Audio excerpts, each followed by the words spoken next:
bullied teen stood up for a kid getting harassed, not knowing he was the principal's son. The words echoed in Alex Reeves' mind as he stared at his reflection in the bathroom mirror, cataloging the damage from yesterday's encounter behind the gym. A purplish bruise bloomed beneath his right eye. His split lip had crusted over during the night. 17 years old, and this was the story of his life. A series of chapters written in bruises and quiet humiliations. The bathroom light flickered, casting shadows across his face.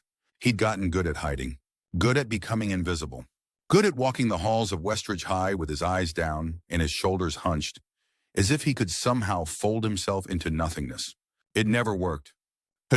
10 minutes! His mother's voice drifted up the stairs, warm but tinged with the familiar worry that had become the background music of their relationship. "Coming," Alex called back, wincing at the sting in his lip. He dabbed concealer on the worst of the bruising, a trick he'd learned from a YouTube tutorial after the third time Jason Mercer and his friends had cornered him.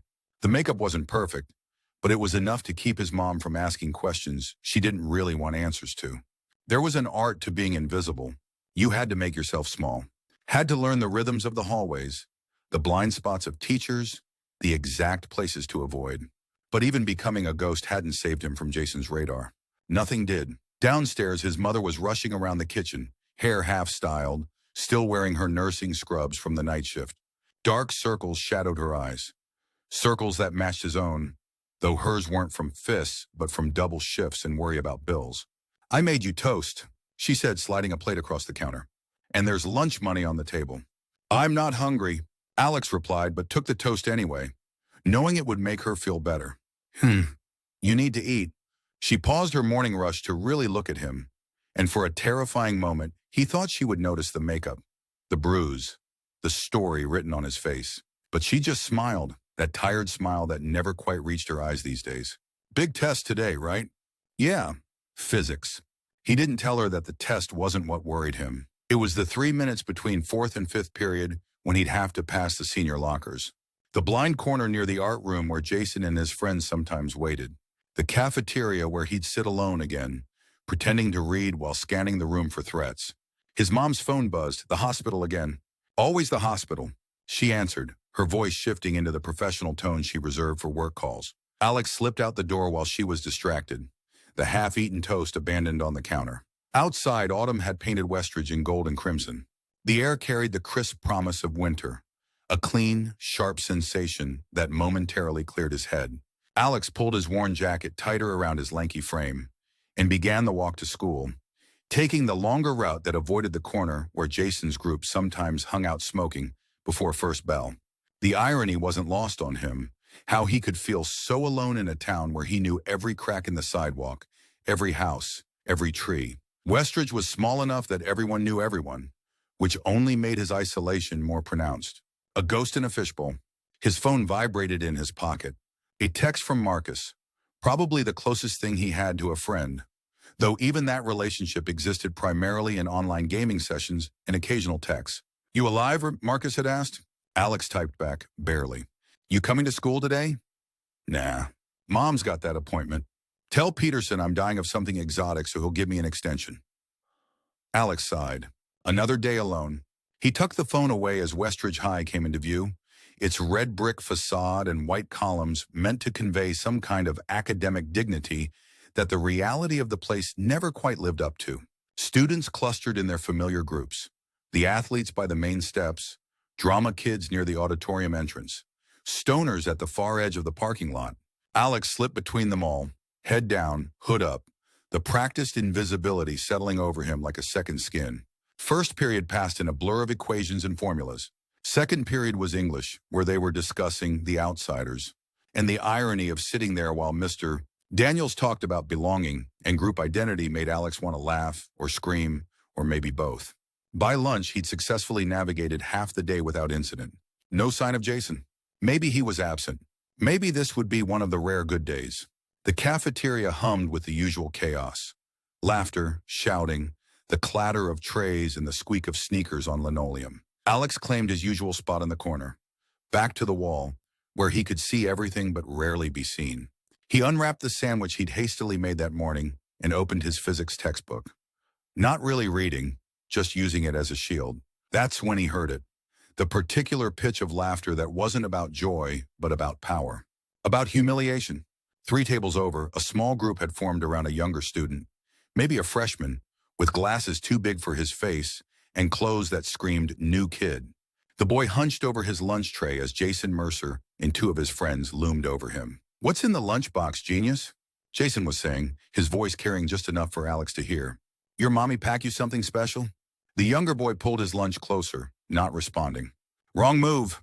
Jason hated being ignored. "I asked you a question, freak."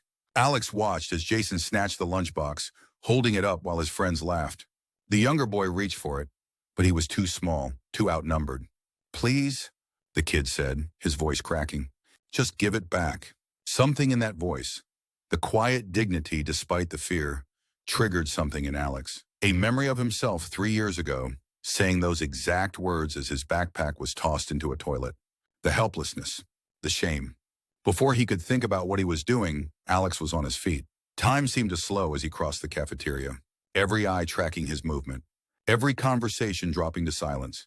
His heart hammered in his chest, each beat screaming at him to turn around, to sit down, to disappear again. He didn't stop.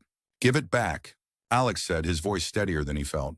Jason turned, surprise registering on his face before it morphed into that familiar cruel smile.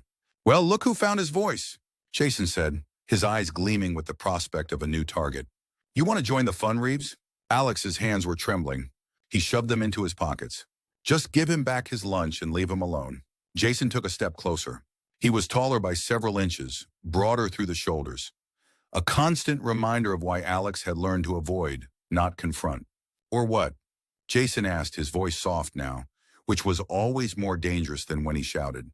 The younger boy was looking at Alex with a mixture of hope and terror, as if he couldn't decide whether Alex's intervention would help or just make everything worse. "Or nothing," Alex said. Just be a decent human being for once." The cafeteria had gone completely silent. Even the lunch ladies had stopped serving to watch. In his peripheral vision, Alex saw a teacher finally noticing the confrontation, starting to move toward them. Too slow. Too late. Jason laughed, a sharp, dangerous sound. "You think you can tell me what to do, Reeves?" He shoved Alex's shoulder. "You think you matter?" The old Alex would have backed down, would have mumbled an apology and slunk away to lick his wounds in private. But something had shifted. Maybe it was seeing himself in the younger boy's fear. Maybe it was the accumulation of 1,000 small humiliations. Or maybe it was just time. "I think everyone matters," Alex said. "Even you, though you make it really hard sometimes." He reached out and took the lunchbox from Jason's loosened grip. For a moment, their eyes locked, and Alex saw something flicker behind Jason's facade. Surprise, confusion, maybe even a flash of respect. Then the moment passed and Jason's face hardened again. "You're dead," he said, voice flat. "Mr. Mercer." The voice cut through the tension like a thunderclap. Assistant Principal Davis had materialized beside them, her tall frame imposing even without the authority of her position. "My office." "Now." Jason hesitated, weighing his options, before flashing one last threatening look at Alex. "This isn't over," he muttered, then turned and followed Davis out of the cafeteria. As conversation slowly resumed around them, Alex handed the lunchbox back to the younger boy, who was staring at him with wide eyes. "Thank you," the boy said, clutching the box to his chest. "I'm Noah." "Alex," he replied, suddenly awkward now that the adrenaline was fading. "It's no big deal." "It is to me," Noah said with surprising intensity. "No one's ever... He trailed off, adjusting his glasses. "Anyway, thanks." Alex nodded, already regretting his moment of courage as the reality of what would likely happen tomorrow, or after school, or whenever Jason caught him alone, settled in his stomach like lead. "Just stay clear of those guys," Alex advised, turning to go. "Wait," Noah called after him. "Do you want to sit? If you're not sitting with someone else?"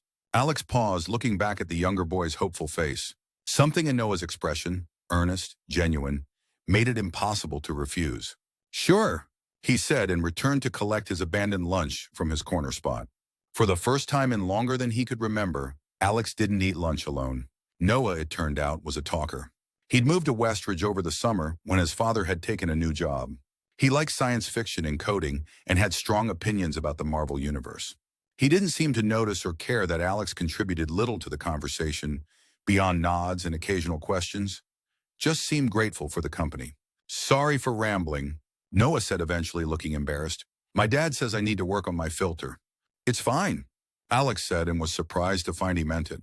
There was something soothing about Noah's chatter, about not having to fill the silence himself. The warning bell rang, signaling 5 minutes until the next period. Students began gathering their things, the usual controlled chaos of movement and noise. What class do you have next? Noah asked. History with Bennett. I've got math. It's on the other side of the building. Noah hesitated, a shadow crossing his face. Do you think, will those guys be waiting? The fear in his voice was painfully familiar. Alex remembered being a freshman, mapping out alternate routes to class, hiding in bathroom stalls until the bell rang. I'll walk with you, he offered, surprising himself. Noah's face lit up with relief. Really? Thanks. As they navigated the crowded hallways together, Alex kept a vigilant eye out for Jason or his friends. He walked slightly ahead of Noah, unconsciously placing himself as a buffer between the younger boy and potential threats. They were halfway to Noah's classroom when Alex spotted Jason leaning against a row of lockers, watching them approach. His stomach dropped, but he kept walking, fists clenched in his pockets. Jason merely tracked them with his eyes, making no move to confront them. Probably still under scrutiny after being sent to Davis's office. That's one of them, Noah whispered. I know, Alex said. Just keep walking and don't make eye contact. They passed without incident, though Alex could feel Jason's stare boring into his back. At the door to Noah's math class, the younger boy turned to him with a grateful smile. Thanks again, he said, for everything. Alex shrugged, uncomfortable with the gratitude. It's nothing. It's not nothing to me, Noah insisted. Then with surprising directness, do you want to hang out sometime? I got the new Fallen Edge game, if you're into that. The invitation caught Alex off guard. He couldn't remember the last time someone had asked to hang out with him in person rather than online. Maybe, he said, non-committal. I should get to class. Noah nodded, seemingly unfazed by the lukewarm response. See you tomorrow? Yeah, Alex said, though he wasn't at all certain what tomorrow would bring or whether standing up for Noah had just painted an even bigger target on both their backs. He was late to history, earning a raised eyebrow from Mr. Bennett, but no comment. As he slid into his seat, he caught a few curious looks from classmates who had witnessed the cafeteria confrontation. For once, he wasn't completely invisible, and he wasn't sure how he felt about that. The rest of the day passed without incident, though the tension never quite left Alex's shoulders.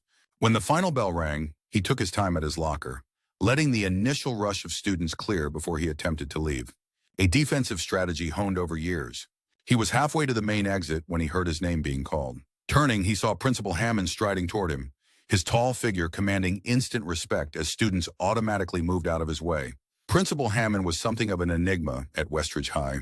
He'd taken over 2 years ago after the previous principal retired, and unlike his predecessor, he made a point of being visible, attending games, showing up in classrooms, eating in the cafeteria with students. Some appreciated his hands-on approach. Others found it intrusive. Alex, Hammond said as he reached him, do you have a moment to talk in my office? It wasn't really a question. Alex nodded, his mind racing through possible reasons for the summons. Had Jason already made some counteraccusation? Was he in trouble for the cafeteria incident? As they walked to the administrative wing, Hammond made casual conversation, asking about classes and teachers.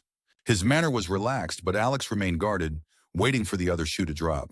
The principal's office was surprisingly welcoming. Walls lined with bookshelves, student artwork displayed prominently, a worn leather couch alongside the more formal desk and chairs. Hammond gestured for Alex to take a seat on the couch while he pulled up a chair to sit across from him, rather than retreating behind his desk. I heard about what happened in the cafeteria today, Hammond said, getting straight to the point. Missy, Davis filled me in. Alex stared at his hands. Am I in trouble? No, Hammond said firmly.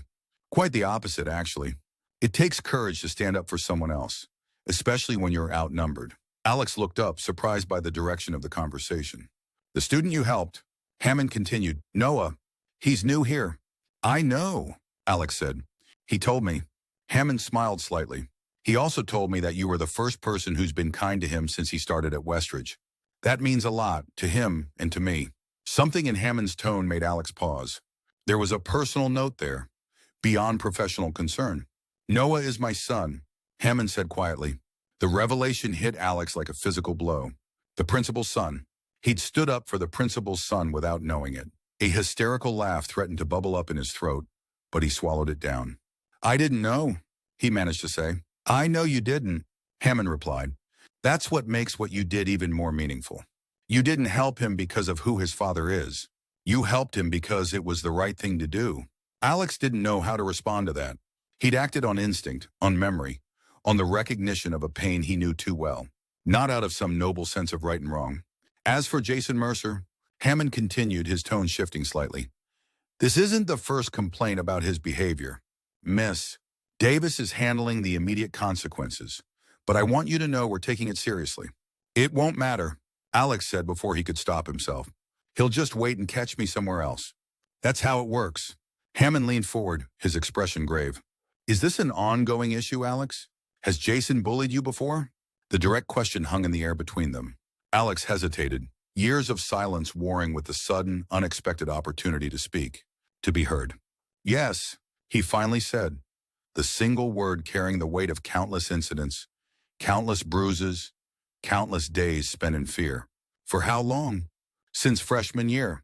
It got worse after he didn't make varsity baseball last spring." Hammond's jaw tightened almost imperceptibly. "And you haven't reported this because it doesn't help," Alex said, a trace of bitterness creeping into his voice. "It just makes it worse when they can't be watched every minute. Or they find someone else to do their dirty work. Or they wait. They're patient." He expected the usual adult response, reassurances that felt hollow, promises that couldn't be kept, the subtle implication that if he just tried harder or acted differently, the problem would disappear. Instead, Hammond was quiet for a long moment, considering. "Yeah, you're right," he finally said, surprising Alex. "I can't promise that punishing Jason now will magically fix everything. What I can promise is that I'll listen, that I'll believe you, that I'll do everything in my power to make this school safer, not just for you and Noah, but for everyone." There was a conviction in his voice that made Alex want to believe him, despite years of learned skepticism. "Why don't you tell me everything?" Hammond suggested. "Start from the beginning." So Alex did. He talked for nearly an hour, recounting incidents that he'd never spoken about aloud before. The physical confrontations, the threats, the constant grinding fear, the isolation. Hammond listened without interrupting, taking occasional notes, his expression somber but attentive. When Alex finally ran out of words, feeling strangely hollow yet lighter, Hammond set aside his notepad. "Thank you for trusting me with this," he said. "I know it wasn't easy." "What happens now?" Alex asked. "Now we address it, thoroughly and systematically. I'll need to speak with your mother." "No," Alex interrupted, panic flaring. "She has enough to worry about. She works double shifts at the hospital. She's tired all the time." "Please don't." Hammond held up a hand. "Alex, she needs to know. But I understand your concern. What if we met together? You, me, and your mother. After her shift, whenever works best. We can present this as a discussion about moving forward, not just dwelling on what's happened." Alex hesitated, then nodded reluctantly. "Okay, but can we wait until after the weekend? She has 3 night shifts in a row, and she needs to sleep during the day. Monday after school." Hammond agreed. "In the meantime, I'd like you to do something for me." "What?" "Noah mentioned you might be interested in hanging out with him this weekend," Hammond said with a slight smile. "He's been having a hard time making friends here, and he was pretty excited about the possibility." Alex shifted uncomfortably. "I don't know. Just consider it," Hammond said. "Noah's a good kid. Like you, he's had some difficulties fitting in at previous schools.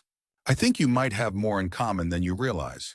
As Alex gathered his things to leave, Hammond added, "And Alex, thank you again for what you did for Noah. It meant a lot to him, and to me." Walking home, Alex felt oddly disconnected from himself, as if the person who had stood up in the cafeteria, who had sat in Principal Hammond's office and spilled 3 years' worth of carefully guarded secrets, was someone else entirely. Someone braver, someone visible. His phone buzzed with a text from an unknown number. "Hey, it's Noah. Hope it's okay that I got your number from the directory. Want to come over tomorrow? Dad's making his famous lasagna. It's actually just regular lasagna, but don't tell him I said that." Alex stared at the message, thumb hovering over the screen. A part of him wanted to retreat back into the safety of invisibility, of routine, of expectations managed so low that disappointment was impossible. Another part, A part that had awakened in the cafeteria today wanted something else. Sure, he typed back. Wait, at what time? Noah's response came almost immediately. Awesome. 6 p.m.? 1420 Oak Ridge Drive. The blue house with the weird tree in front. Before Alex could second-guess himself, he replied, see you then. That night, as he examined his fading bruises in the bathroom mirror, Alex wondered what would happen on Monday when he faced Jason again. Whether Principal Hammond would actually follow through on his promises. Whether standing up once meant he'd have to keep standing up again and again. He didn't have answers. But for the first time in years, he fell asleep without the heavy weight of dread sitting on his chest. Just the unfamiliar, fragile sensation of something that might possibly be hope. Saturday evening arrived with a knot of anxiety in Alex's stomach. He stood on the sidewalk outside 1420 Oak Ridge Drive, working up the courage to approach the door. The house was modest but well kept, with a covered porch and, as Noah had mentioned, a strangely twisted oak tree dominating the front yard. Finally, he forced himself to walk up the path and ring the doorbell. Almost immediately, the door swung open to reveal Noah, grinning widely. You came, he said, as if he'd half expected Alex to bail. Come in, Dad's just finishing up dinner. Alex stepped inside, immediately enveloped by the warm smell of tomato sauce and garlic. The house was cozy and lived in, with bookshelves lining the walls and framed photographs scattered across surfaces. Noah, Principal Hammond's voice called from what must be the kitchen. Is that Alex? Yeah, Dad. Tell him I'll be right there. Just need to finish the garlic bread. Noah rolled his eyes good-naturedly. He's been cooking all afternoon. You'd think the president was coming to dinner. Alex followed Noah through to a small living room, where a gaming console was already set up, 2 controllers laid out on the coffee table. I figured we could play before dinner, Noah said. Unless you want to do something else? No, this is good, Alex replied, relaxing slightly into the familiar territory of video games. They were deep into the first level of Fallen Edge when Principal Hammond appeared, wiping his hands on a dish towel. Seeing him in jeans and a casual button-down rather than his usual suit was disconcerting. Alex, glad you could make it, he said warmly. Dinner will be ready in about 10 minutes if you want to finish your game first. Thanks, mister. Hammond, Alex replied awkwardly. David, please. We're not at school now. He smiled, then headed back to the kitchen. Noah caught Alex's expression and laughed. Weird seeing him out of principal mode, right? Don't worry, you get used to it. As they played, Alex gradually relaxed. Noah was easy to be around. Enthusiastic but not overbearing. Genuinely interested in Alex's opinions. Quick to laugh at himself. By the time Hammond called them for dinner, Alex had almost forgotten to be nervous. The dining room table was set simply but carefully, the lasagna steaming in the center alongside a basket of garlic bread in a bowl of salad.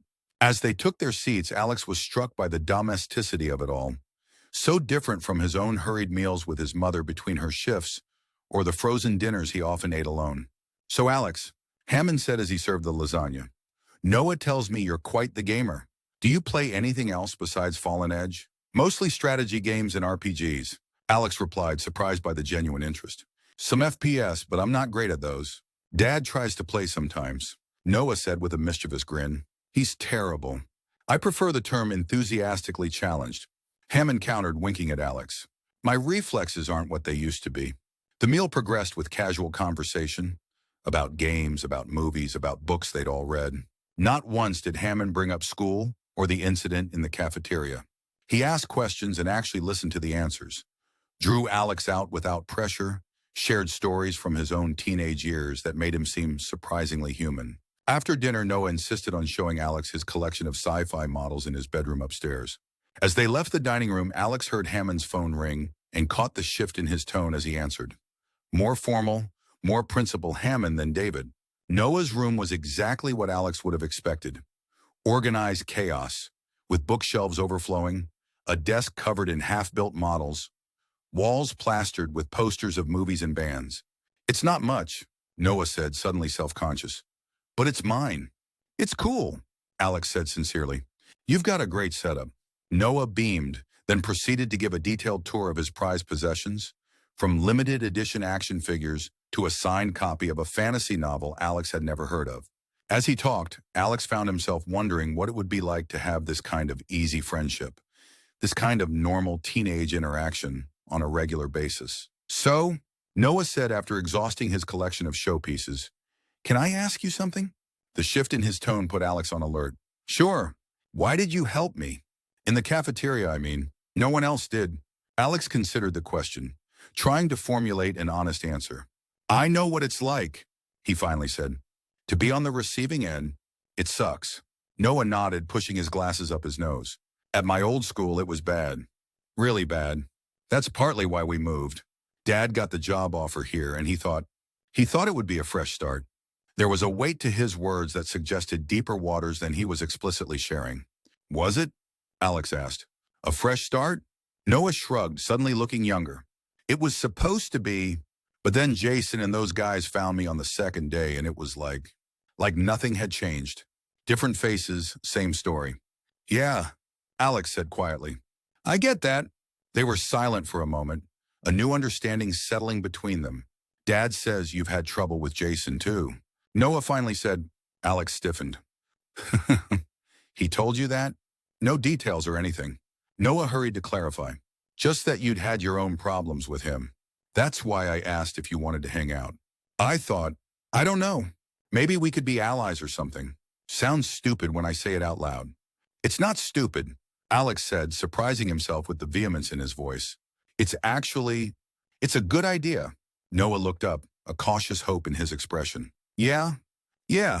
Downstairs, they could hear Hammond ending his phone call, his footsteps moving toward the kitchen. We should go down, Noah said. Dad always makes ice cream sundaes on Saturdays. It's like a tradition or whatever. As they descended the stairs, Alex found himself thinking about traditions, about the little rituals that formed the backbone of family life. His own home had few of those these days. His mother was too tired, too stretched thin, and he was too accustomed to solitude. In the kitchen, Hammond was indeed setting up an impressive ice cream sundae station. Multiple flavors, hot fudge warming in a small pot on the stove, bowls of sliced fruit and nuts, and sprinkles arranged in a neat row. Perfect timing, Hammond said as they entered. The hot fudge is ready. Alex, are you a hot fudge person or more of a caramel enthusiast? Both? Alex ventured, earning a laugh from Hammond. A man after my own heart, Hammond declared, handing him a bowl. Go wild. As they assembled their sundaes and moved to the living room to eat them, Alex found himself smiling, a real smile without force or calculation. There was something healing about the simple pleasures of ice cream and easy conversation, about being in a space where he didn't need to be on constant alert. Later, as Hammond drove him home, despite Alex's protests that he could walk, they fell into a companionable silence. The night was clear, stars visible despite the streetlights, a crisp autumn wind rustling through the trees. Alex, Hammond said as they neared his house, I want you to know that what we discussed in my office, I'm taking it seriously. I've already started making calls, setting things in motion. Alex nodded, the familiar weight of worry beginning to return as reality intruded on the temporary reprieve of the evening. I know it's hard to trust that things will change, Hammond continued, seeming to read his thoughts. But they can. They will. Sometimes all it takes is one person willing to stand up and say enough. They pulled up outside Alex's house, the windows dark except for the porch light his mother always left on for him. Hammond put the car in park but made no move to hurry Alex out. Noah had a good time tonight, he said. He hasn't had many friends since we moved here. It meant a lot to him that you came. I had a good time too, Alex said, surprised to find he genuinely meant it. Thanks for dinner. And everything. Hammond smiled. You're welcome anytime, Alex. I mean that. As Alex climbed the steps to his front door, he glanced back to see Hammond waiting, making sure he got inside safely. It was a small gesture, but it left a warm impression, the kind of thing his own father might have done if he were still around. Inside, the house was quiet. His mother had left a note on the counter. Late shift again. There's leftover chicken in the fridge if you're hungry. Love you, Mom. Alex touched the note, running his finger over the hastily scrawled "love you" at the end. Despite everything, the long hours, the financial struggles, the constant exhaustion, she never forgot to write those words. He folded the note and put it in his pocket, then headed upstairs to his room. For the first time in years, he went to bed without checking that his door was locked, without rehearsing escape routes in his mind, without the heavy weight of tomorrow's fears pressing down on him. Sunday passed in a blur of homework, texting with Noah about a physics problem that was giving them both trouble, and helping his mother with laundry during her brief hours at home between shifts. By Monday morning, however, the anxiety had returned in full force. His mother noticed his distraction at breakfast, pausing in her rush to get ready for her day shift. "Everything okay, sweetheart?" she asked, her tired eyes searching his face. For a moment, Alex considered telling her everything. About Jason, about the cafeteria confrontation, about Principal Hammond wanting to meet with them. But then he saw the dark circles under her eyes, the way her shoulders drooped with fatigue, and he couldn't bring himself to add to her burdens. "Yeah, just thinking about a test," he lied. She reached out to smooth his hair, a gesture left over from his childhood. "You'll do great. You always do." At school, Alex felt eyes on him as soon as he entered the building. Word of Friday's confrontation had apparently spread, transforming him overnight from invisible to conspicuous.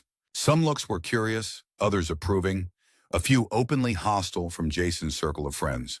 Noah found him at his locker between first and second periods, practically bouncing with energy. "Hey, did you finish that physics problem? I think I finally figured it out last night around midnight." "Yeah, I got it," Alex replied, keeping his voice low, aware of the stares they were attracting. "Listen, Noah." I know. Noah interrupted, lowering his voice to match Alex's. "Keep a low profile, right? Dad already gave me the talk about not drawing attention and being careful.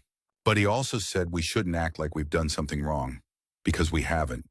There was a confidence in Noah's voice that Alex envied, the security of knowing he had someone powerful in his corner. "Your dad is meeting with my mom after school," Alex said quietly as they walked to class. "About Jason and everything." Noah nodded. "I know. He told me. He's serious about fixing this, Alex. When Dad gets that look in his eye, things happen." Alex wanted to believe it, wanted to share Noah's certainty that adults could actually make a difference. But years of evidence suggested otherwise. "Just watch your back today," he advised Noah.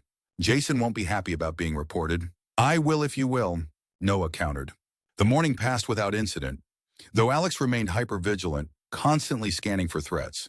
By lunch, he was exhausted from the constant state of alert. To his surprise, when he entered the cafeteria, Marcus waved him over to a table where he was already sitting with Noah and a girl Alex recognized from his English class, Eliza. "Heard you caused some excitement on Friday," Marcus said as Alex sat down, his tone somewhere between impressed and concerned. "Gutsy move." "It wasn't a big deal," Alex muttered, uncomfortable with the attention. "It was to me," Noah insisted. Eliza, who Alex knew primarily as the quiet girl who always had insightful comments about literature, studied him with new interest. "I saw what happened. It was brave. It was stupid," Alex corrected. "But necessary. Sometimes the brave thing is the stupid thing," she replied with a shrug. "Doesn't make it less brave." The conversation shifted to safer topics. The upcoming physics test, the latest Marvel movie, speculation about whether the cafeteria's Mystery Meat Monday was actually edible. For perhaps the first time since starting high school, Alex found himself part of a group lunch conversation, contributing more than monosyllabic responses, even laughing at Marcus's terrible jokes. It felt good, normal. Like maybe he could have this. Friends, conversation, a place to belong after all. Jason and his friends entered the cafeteria late, their eyes immediately finding Alex's table. The moment of tension was palpable as they seemed to consider their options. But then an assistant principal appeared in the doorway, watching, and Jason merely shot Alex a look that clearly said, "Later," before moving to a table on the far side of the room. "Told you," Noah whispered. "Dad's got eyes everywhere today." After lunch, Alex had study hall, a period he usually spent in the far corner of the library, hidden behind stacks of books. Today, however, Marcus joined him, dropping into the chair across from him with uncharacteristic seriousness. "So level with me," Marcus said without preamble. "How bad has it been with Jason?" For real." Alex hesitated, the habit of downplaying, of deflecting, hard to break. But there was genuine concern in Marcus's eyes, and maybe a hint of guilt. "Bad," he admitted. "For a while now." Marcus nodded, his expression troubled. "I should have noticed." "Shh, should have said something." "It's not your job to fix my problems," Alex said. "No, but it is my job to be a better friend than I've been," Marcus countered. "I knew something was up. I didn't know what to do about it." The confession hung between them, honest and uncomfortable. "It's okay," Alex said finally. "I didn't exactly advertise what was happening." "Well, I'm advertising now that I've got your back," Marcus declared. "We all do, me, Noah, Eliza. Just so you know." The simple declaration of alliance, of friendship, caught Alex off guard. He managed a nod, not trusting his voice. The rest of the day passed in a heightened state of watchfulness, but with no sign of Jason making good on his unspoken threat. When the final bell rang, Alex made his way to Principal Hammond's office as instructed, his stomach churning with anxiety at the thought of his mother learning everything he'd kept from her. Hammond greeted him warmly, gesturing to the same couch Alex had sat on during their Friday conversation. "Your mother should be here soon. How was your day?" "Quiet," Alex replied. "Too quiet, maybe." Hammond nodded, understanding the unstated concern. "Jason Mercer has been placed on in-school suspension while we investigate. He's not allowed to approach you or Noah." Before Alex could respond, there was a knock at the door, and his mother entered. She looked tired, as always, but had clearly made an effort to look professional for the meeting, her nurse's scrubs exchanged for simple slacks and a blouse, her hair neatly pulled back. "Miss Reeves, thank you for coming," Hammond said, rising to shake her hand. "Please have a seat." Alex's mother sat beside him on the couch, her concerned gaze flicking between him and the principal. "What's this about? Is Alex in some kind of trouble?" "Not at all," Hammond assured her. "Quite the opposite, in fact. But there is a situation I believe you should be aware of, one that affects Alex's well-being and safety at school." Over the next hour, Hammond explained everything. The bullying Alex had endured, the confrontation in the cafeteria, the steps being taken to address the situation. He was methodical but compassionate, presenting the facts without dramatizing them, emphasizing his commitment to resolving the issue. Throughout the explanation, Alex's mother grew increasingly pale, her hand finding his and squeezing tightly. When Hammond finished, she turned to Alex, tears shimmering in her eyes. "Why didn't you tell me?" she asked, her voice barely above a whisper. Alex stared at their joined hands. "You have enough to worry about." "I didn't want to add more." "Oh, sweetheart." She pulled him into a fierce hug, her tears dampening his shoulder. "That's not how this works. Your problems are my problems. Always." Hammond gave them a moment before gently steering the conversation toward solutions. The disciplinary actions being taken, the support systems being put in place, the changes to monitoring procedures during lunch and passing periods. "I'd also like to implement a peer mentoring program," he added, something Alex might actually be perfect for, given his demonstrated compassion and courage. Alex looked up in surprise. "Me? You stood up for someone who needed help," Hammond said simply. "That's exactly what this program would be about. Creating a culture where students support each other, where bullying isn't tolerated because the community itself rejects it." The idea was simultaneously terrifying and strangely appealing. The thought of turning his painful experiences into something that might help others, of being visible not as a target, but as a source of strength. "I'll think about it," he said cautiously. By the time the meeting concluded, the sky outside had darkened to twilight. Hammond walked them to the parking lot, shaking Ms. Reeves's hand again and giving Alex a supportive nod. "Remember what I said, Alex," he said. "Sometimes all it takes is one person willing to stand up." In the car, his mother was quiet for several blocks before she spoke. "I'm sorry," she said softly. "I should have seen what was happening. I should have asked better questions." "It's not your fault," Alex insisted. "I worked pretty hard to hide it." "Still," she sighed, a deep, weary sound. "I'm your mother. It's my job to know when something's wrong, even when you don't tell me." "You're doing the best you can," Alex said. "We both are." She reached over to squeeze his hand. "You're a good kid, Alex. Better than I sometimes deserve. And I am so proud of you for what you did for that boy." "Noah," Alex supplied. He's actually pretty cool. His dad invited me over for dinner on Saturday." "Principal Hammond?" His mother raised an eyebrow. "That's unexpected. He's different outside of school," Alex said, thinking of Hammond in jeans making ice cream sundaes. "More normal." "Well, I'd like to meet this Noah properly," she said. "Maybe when I have a day off, we could have them over for dinner. Return the favor." The thought of their small, often empty house filled with conversation and laughter, like Hammond's home had been, was a warming one. "I'd like that," Alex said. The next few weeks brought changes, some subtle and others dramatic. True to his word, Hammond implemented new monitoring procedures during vulnerable times like lunch and passing periods. Jason remained on in-school suspension for 2 weeks, then returned with strict behavioral contracts and mandatory counseling sessions. The first time Alex saw him after his return, in the hallway between classes, he braced for confrontation. But Jason merely looked at him for a long moment, something unreadable in his expression, before continuing past without a word. Gradually, Alex's circle expanded beyond Noah and Marcus to include Eliza and a few others. A loose-knit group that claimed a regular lunch table, that texted homework questions back and forth, that occasionally gathered at someone's house for movies or games. Hammond's peer mentoring program took shape, with Alex reluctantly agreeing to be one of the first mentors. To his surprise, he found he had a knack for listening, for understanding, for offering the kind of support he had wished for during his darkest days. Most significantly, the cloak of invisibility that he had worn for so long began to fall away. He spoke up in classes. He joined the photography club at Eliza's insistence.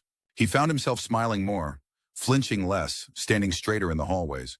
One afternoon in early December, as the first snow of the season dusted Westridge in white, Hammond stopped him as he was leaving the weekly mentor meeting. "Do you have a minute, Alex?" They walked together to Hammond's office, now a familiar space rather than an intimidating one. "I wanted to show you something," Hammond said, pulling a folder from his desk drawer. He extracted a sheet of paper and handed it to Alex. It was a school climate survey, comparing results from the beginning of the year to the most recent data. The changes were remarkable. Significant increases in students reporting that they felt safe at school, that they knew where to go for help, that they believed teachers and administrators would address problems. "This is partly your doing," Hammond said quietly. "Your courage that day in the cafeteria set something in motion. It wasn't just about standing up for Noah. It was about showing everyone that it could be done. That one person can make a difference." Alex studied the numbers, trying to reconcile them with his action. One moment of instinctive defense that had somehow catalyzed broader change. "It wasn't just me," he said finally. "It was you too." Following through. Actually doing something. Hammond nodded acknowledgement. It takes both, the spark and the sustained effort. But neither happens without that first step. As Alex left the office, he found Noah waiting in the hallway, engaged in animated conversation with Eliza about the upcoming winter break. "Sin, there you are," Noah exclaimed. "We were thinking of getting hot chocolate at that place downtown. Want to come?" 6 months ago, even 3 months ago, Alex would have made an excuse, would have retreated to the safety of solitude rather than risk the complications of connection. Now, he found himself nodding, falling into step beside his friends as they headed for the exit. Outside, the snow was falling more heavily, transforming the world into something softer, brighter. Alex tilted his face up, feeling the cool kiss of snowflakes on his skin, breathing in the clean, sharp scent of winter. He was visible now, seen, known, connected. It was terrifying sometimes, this new vulnerability. But it was also, he was discovering, the only way to truly live, to matter, to belong. As they walked downtown, leaving their footprints in the fresh snow, Alex thought about the strange, winding path that had led him here. How a single moment of courage, born from his own pain and the recognition of another's, had changed everything. One person willing to stand up and say enough. One connection bridging the gap between isolation and belonging. One act of kindness rippling outward in ways he never could have imagined. It was still hard sometimes. There were still bad days, but there were good ones too. More of them now, strung together like lights in the darkness, guiding him forward into whatever came next. And for now, that was enough.